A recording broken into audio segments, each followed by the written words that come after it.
देखिए, जनसुराज पार्टी के एक बड़े नेता आज राजभवन पहुंचे और राजभवन पहुंचने के बाद उन्होंने राज्यपाल से मुलाकात करने की कोशिश की, लेकिन उनकी मुलाकात जो है वो राज्यपाल से नहीं होती है। आखिरकार जनसुराज के राष्ट्रीय अध्यक्ष उदय सिंह क्यों मिलने गए राज्यपाल से, इस बात को समझिएगा। इससे पहले कई बार जो है जनसुराज के सूत्रधार प्रशांत किशोर ने आरोप प्रत्यारोप का जो सिलसिला है उसमें जारी रखते हुए सम्राट चौधरी पे कई आरोप लगाए। सम्राट चौधरी पे ये आरोप लगाया कि जब वो मर्डर के आरोपी थे, हत्या के आरोपी थे, उस वक्त उन्होंने अपने उम्र को गलत बताकर और जेल से वो बाहर आ गए और उसके बाद से कई बयान उन्होंने दिए और इसी को लेकर जनसुराज के राष्ट्रीय अध्यक्ष उदय सिंह राज्यपाल के पास पहुंचे थे कि उनको वो ज्ञापन सौंप पाए। लेकिन राज्यपाल जब नहीं मिले तो उदय सिंह क्या कुछ कह रहे हैं, एक बार आप सुनिए। जैसा आप लोगों को मालूम है, कल प्रेस कॉन्फ्रेंस में हम लोगों ने अन्य बातों के साथ साथ ये भी कहा था कि हम लोग महामहिम राज्यपाल जी से मिलेंगे और एक ज्ञापन सौंपेंगे कि तुरंत ही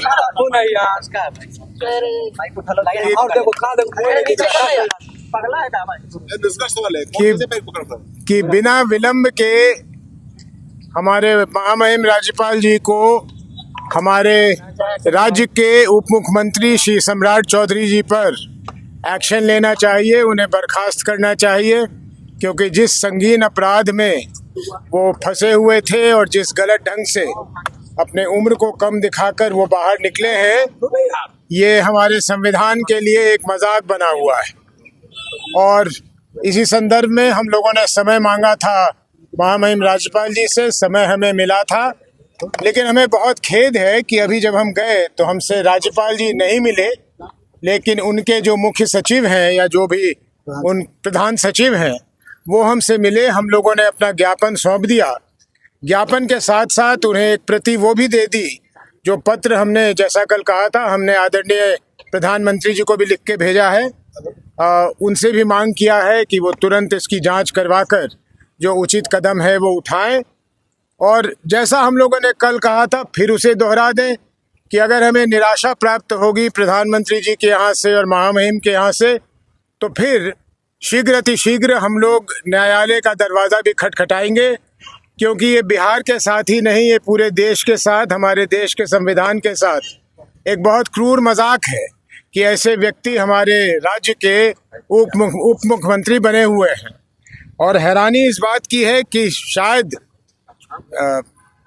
अनजाने में हमारे देश के आदरणीय गृह मंत्री जब आते हैं तो उनके साथ सम्राट चौधरी साहब घूमते हुए दिखे जाते हैं, तो ये हम लोगों के लिए बहुत दुखद है। कोई प्रश्न? नहीं, राज्यपाल ने समय दिया था मिलने के लिए। जी, समय दिया, नहीं मिले।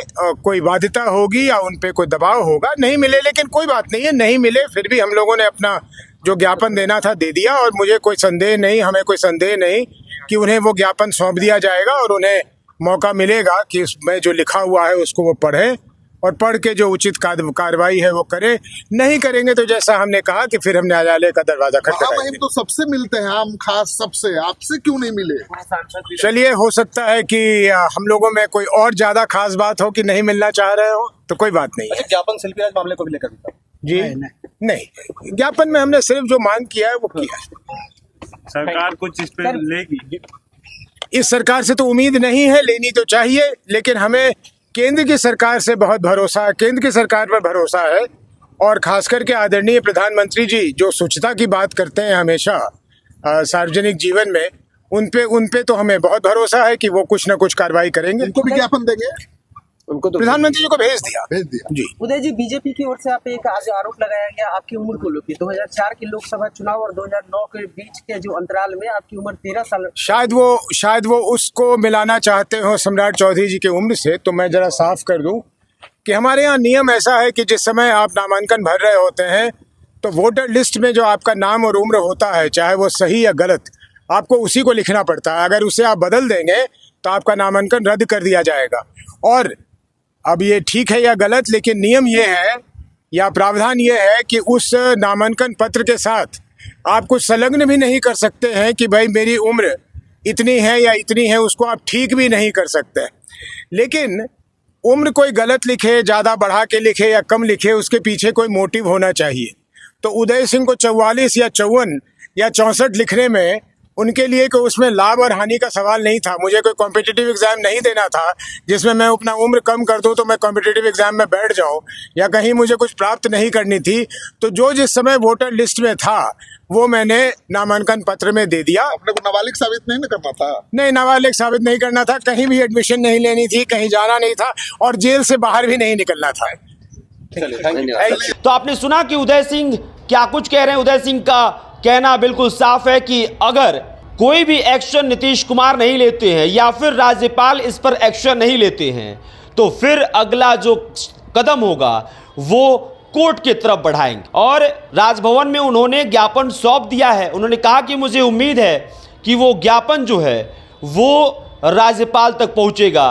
उदय सिंह ने यह भी कहा कि इस ज्ञापन को प्रधानमंत्री नरेंद्र मोदी तक भी हमने भेज दिया है। लेकिन देखना होगा कि आगे क्या कुछ होता है। लेकिन प्रशांत किशोर के ऊपर भी कई सवाल खड़े हो रहे हैं। प्रशांत किशोर लगातार जो अपने तरफ से दावा करते हुए नजर आ रहे हैं कि भाई मुझे कंपनियों ने फलाने कंपनी ने जो मुझे डोनेशन दिया है उस पर भी सवाल खड़ा हो रहा है कि आखिरकार अचानक से कोई कंपनी जिसकी औकात उतनी नहीं है फिर भी उनको भर के बोरा भर के उनको पैसा दे रहा है डोनेशन के तौर पे। हालांकि देखिए दोनों पहलू में क्या कुछ आगे निकल के आएगा, उन तमाम चीज़ों से देशवा न्यूज़ आपको रूबरू कराता रहेगा। फिलहाल इस खबर में इतना ही। मेरा नाम अभिषेक श्रीवास्तव, कैमरे के पीछे मंटू जी हैं। बहुत बहुत शुक्रिया।